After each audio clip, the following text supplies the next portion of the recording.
So I'm very excited about. Oh, fuck. There's a thorn. Spoiled again by the public. Anyway, that's a big thorn. I am very excited about Afro, Afro Latin, especially, but the renewed relations between the United States and Latin America. You will have noted um, several things that have changed in the recent era. A, outside of Nigeria, Brazil and the United States have extremely large black populations. Um, what's interesting is so does Cuba. You're starting to see a trend. You see people like Hugo Chavez emerge and, willingly talk about the place of race in their societies. And then you get a president like Barack Obama. So imagine, Barack Obama as our leader representing us to other Latin American nations. And then you have majority black populations there.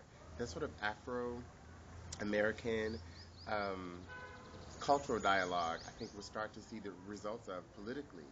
And this is exciting because I have to admit, I'm particularly ignorant about Latin America. I mean, let's face it, I grew up in Kentucky. We learned Spanish until the fifth grade. And I've been to Tijuana once. And after high school, after college, I left the new world and moved to Europe and Africa and now in Asia. So I'm even disconnected from just generally being around this emerging, population in the United States. And I say it's an emerging population because it's important to look at the demographics when we get back to this idea of the shifting relationship between the United States and Latin America. But throughout this, I want you to maintain this idea that I'm knowingly ignorant, and that is what excites me about renewed relationships with Latin America. I do know history, actually in some detail, and I know people who are from Latin America or people who are of Latin American descent, ranging from Mexico down to the tip of South America, the most southern port in the world. But that is to say, I don't know what it's like to grow up in Chicago. I don't know what it's like to grow up in Chicago, segregated city with large, particularly Chicano populations, or on the East Coast, in California, especially in Southern California, or all over I said the East Coast, the West Coast, but all over the East Coast. It shows you I'm from the heartland, and all that other stuff is just periphery, conflama to the nation. But just to show you how disconnected we can be in the heartland from this Latin American experience, it isn't to say that, for example, places like Atlanta, largely our labor is bringing in an emerging, Latin population. But Africans are becoming the majority in Latin America. Even Cuba has become a majority Afro-Latin population. And if you think about it, this is a bit where our cultural dialogue comes into play and becomes important in sort of ironing out what race has meant, that formed the New World, all of our nation, our entire hemisphere, and to form it into something, to change up the beat, as they say. And so when you look at how much Cuba stays in the discourse between the nations, the political discourse between the nations, so regardless, nobody is really actually doing much for Cuba and Cubans, but the political discourse between our leaders has been to use Cuba as a pawn. So, you have American leaders who, denounce Cuba as communist. I just want to make sure we're still going here. Who denounce Cuba as communist. And then you have nations who don't want to appear as American pawns.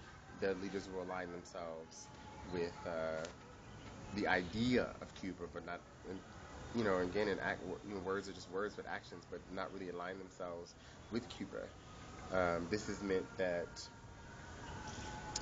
there are refugees who swim, come by boat, to the shores of the United States.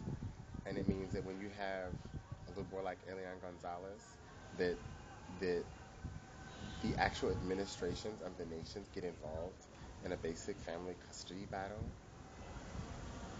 And this is all race. Now, what it says about race, we all have our ideas.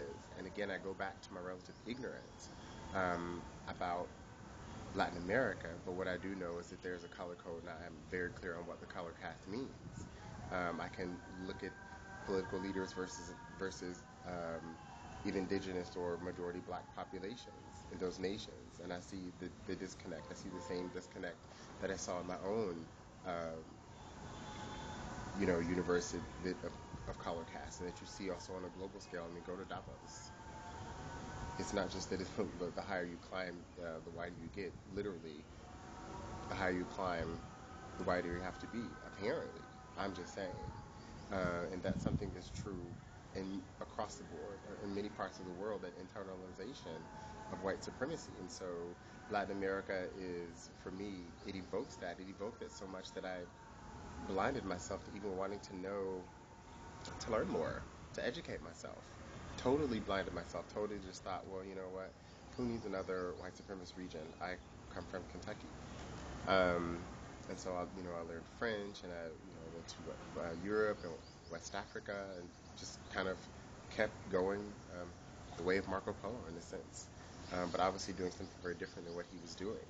And that Marco Polo mentality has, that conquering of Machu Picchu has been our relationship with Latin America.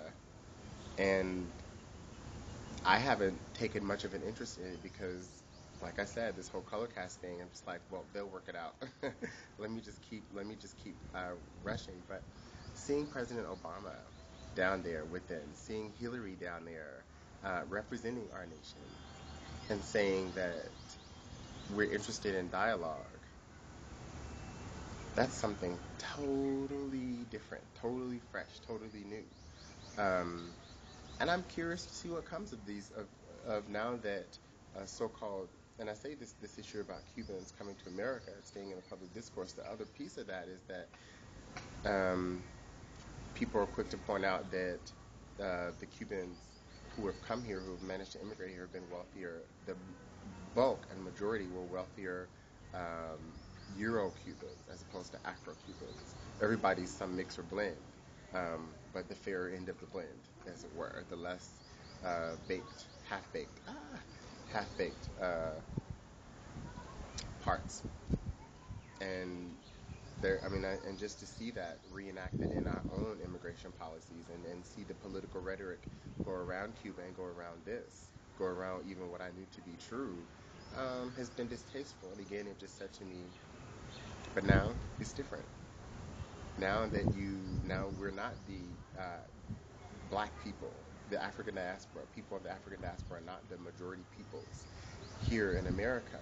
And that isn't to say that I'm threatened by that. That is to say that, the African diaspora and our understanding of what that means will enlarge. Uh, but it also means we have to redefine, reinterpret, and perhaps just demolish race. And we're doing that here and there through these different discussions. Minority and majority sort of nudging and pushing. So I'm excited.